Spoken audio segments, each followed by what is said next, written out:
going on, guys? It's Jedi Joey. Welcome again to another video. In today's video, I will give my review for the latest episode of Creature Commandos. So, this is a big week for DC, because as you know, we're getting the Superman trailer on Thursday, so look forward to that live stream on Thursday. It's going to be awesome. We'll be doing a kind of a Dawn of DC solo continuation. I'll have a panel on Thursday.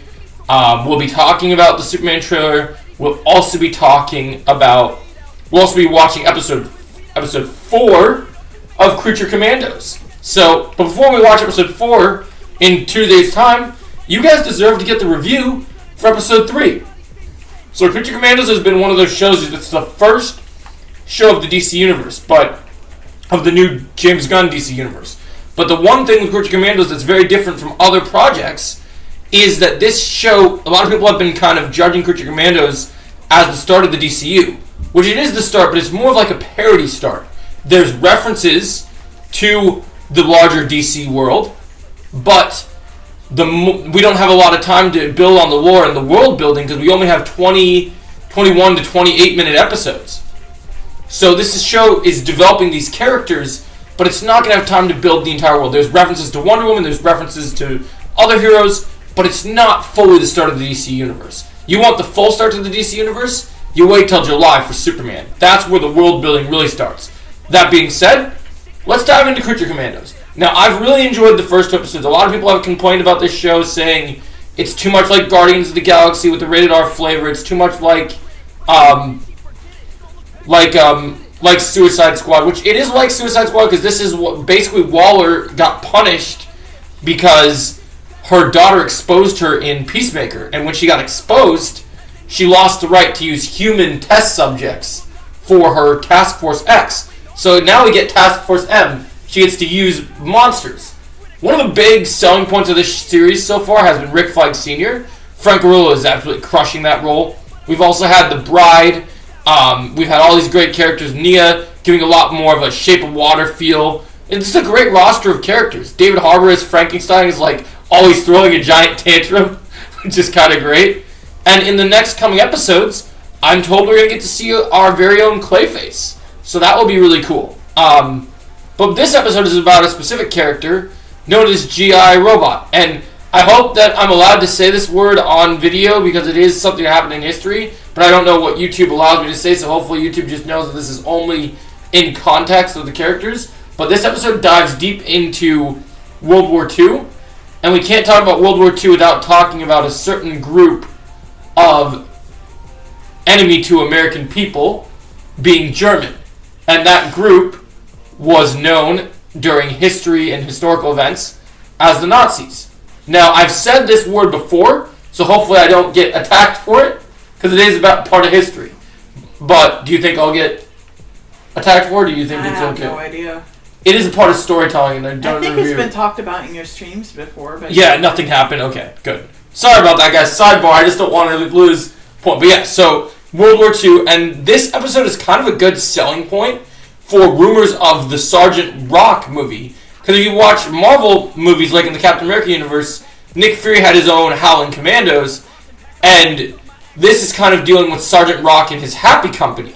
And we heard rumors that Sergeant Rock could be played by Daniel Craig, which I would absolutely love. But this episode dives deep into G.I. Robot and how he was founded. We saw James Gunn's brother not only play Dr. Phosphorus, which also we had a great face-off with someone from Wonder Woman's storyline of the villain of Cersei. Cersei has great powers and a super cool character. And in this episode, man, Weasel was going off. He was going rabid, just insane. Since we're getting close to the Christmas season, I'm going to use the clip in this video. It was crazy, man. Crazy from hell. I'm telling you, man, it was insane. I couldn't believe it.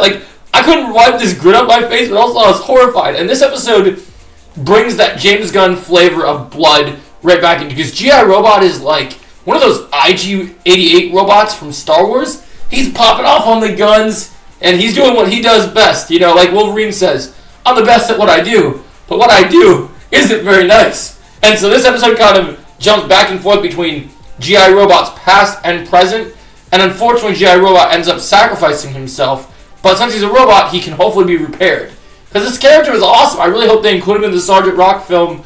I mean, these characters rock. It's awesome seeing Sean Gunn play both Dr. Phosphorus, one of the scientists in this one that's responsible for all this stuff, but as well as he also plays Weasel.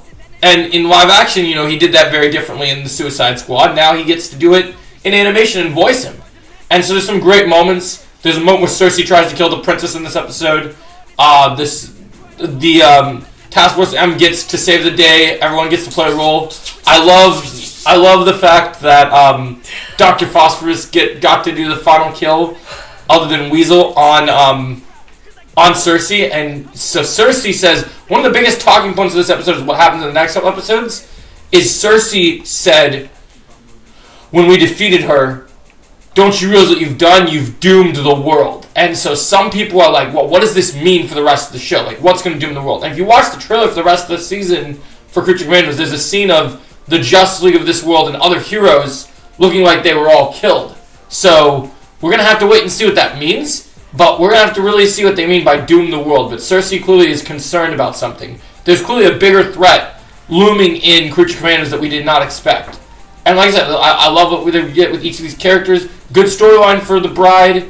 Good comedy in this episode. I'm going to give Creature Commandos Episode 3, especially with the GI robot, and this is one of my favorite episodes of the series so far. I'm going to give it an 8.5 out of 10. It was super great. I loved it. I couldn't be happier. And I honestly I really enjoyed it. I really did. Like, it blew my mind. And so, my thoughts on it, final thoughts, good episode, can't wait for episode 4. What do you guys think about the Doom the World concept? What do you think they're going to mean by that? If you guys enjoy my reviews, make sure you hit that like, share, and subscribe. And as always, I hope you have a fantastic day, and I'll catch you in the next video. Goodbye. Have a great day.